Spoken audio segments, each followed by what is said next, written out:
আমাৰ জুবিন দাৰ আচল হত্যাকাৰীজন হৈ গ'ল এই অসমৰ মুখ্যমন্ত্ৰীজন। আৰু তেখেত যেতিয়ালৈকে মুখ্যমন্ত্ৰী হৈ থাকিব বা অসমত যেতিয়ালৈকে বিজেপি চৰকাৰখন থাকিব তেতিয়ালৈকে আমাৰ জুবিন দাই ন্যায় নাপায়।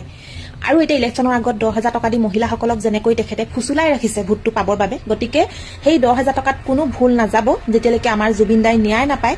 এই চৰকাৰখনক ভোট দিবলৈ 100 বাৰ ভাবিব।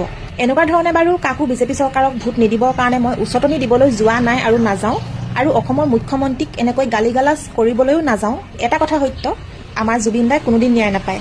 হাজাৰ হাজাৰ পৃষ্ঠাৰে লিখি এখন চাৰ্জশ্বিট কোৰ্টত দাখিল কৰিলেই যে সেই কেছটো শক্তিশালী হ'ব তেনেকুৱা কোনো কথা নাই, যদিহে সেই চাৰ্জশ্বিটখন ষ্ট্ৰং নহয়। আচল কথা আপুনি 1 পৃষ্ঠাই লিখক, যদিহে সেই চাৰ্জশ্বিটখন আপুনি ষ্ট্ৰং কৰি লিখিছে। যদি ইচ্ছা কৰা হ'লে মুখ্যমন্ত্ৰী মহোদয়ে কিন্তু আমাৰ জুবিন দাক ন্যায় কেতিয়াবাই দিব পাৰিলেহেঁতেন, কাৰণ তেখেতৰ মাইণ্ডটো ইমানেই চোকা, তেখেতে কোনটো সময়ত কোন পাত হৰ মাৰিব লাগে ভালকৈ জানে। এতিয়া যেনেকৈ ইলেকশ্যনৰ আগত সকলো মহিলাকে 10,000 টকা দি পেলাই তেখেতে নিজৰ হাতৰ মুঠিত কৰি ৰাখিছে, অসমৰ মহিলাসকলক কিনি ৰাখিছে বুলি ক'লেও বেয়া নহয়।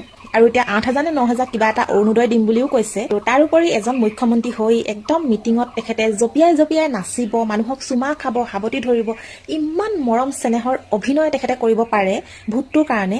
ইমান চতুৰ এজন মুখ্যমন্ত্ৰীয়ে ইচ্ছা কৰা হ'লে আমাৰ জুবিন দা ন্যায় কেতিয়াবাই দিব পাৰিলেহেঁতেন, কাৰণ কিছুমান কাম ইচ্ছা কৰিলেহে সম্ভৱ হয়।